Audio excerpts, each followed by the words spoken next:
Now, of course, what has happened recently in Afghanistan, I think most countries, if not all countries, wish that it would have been a different outcome.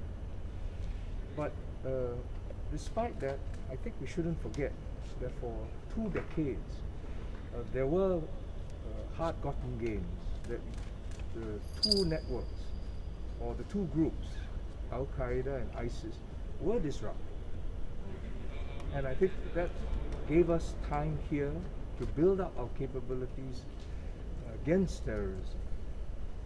We knew from the onset, when this fight against terrorism, that it was one for the long haul. It wasn't going to go away in 2 decades, maybe not even 5. And we will use the time to prepare for the threats here. We build up the counterterrorism information facility. I think we've reorganized the SAF. We have increased our intelligence, both with many countries. So I think there were positive gains. The offer to assist in the evacuation was one that we thought would, the SAF thought would be very useful in this current field. If you can just imagine, it's hard to imagine, I think, how displaced Afghan civilians, families and individuals must be feeling at this point of time. And even more so those who are trying to get out and can't.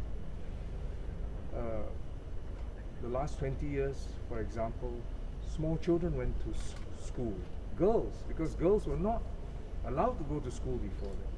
And they lived the good part of the last adolescent years free to go to school, free to learn. But now it's a different regime.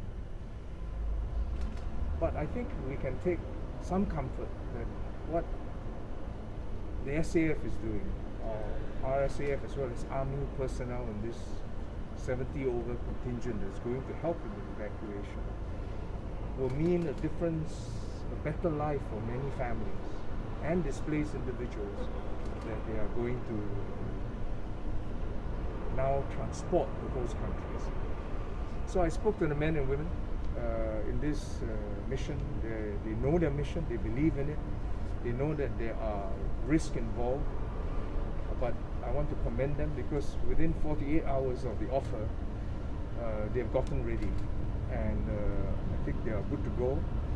And I told them to be mindful and careful of the threats, and yet at the same time do their mission well. And I wish them all the best, and I know that they will do a good job.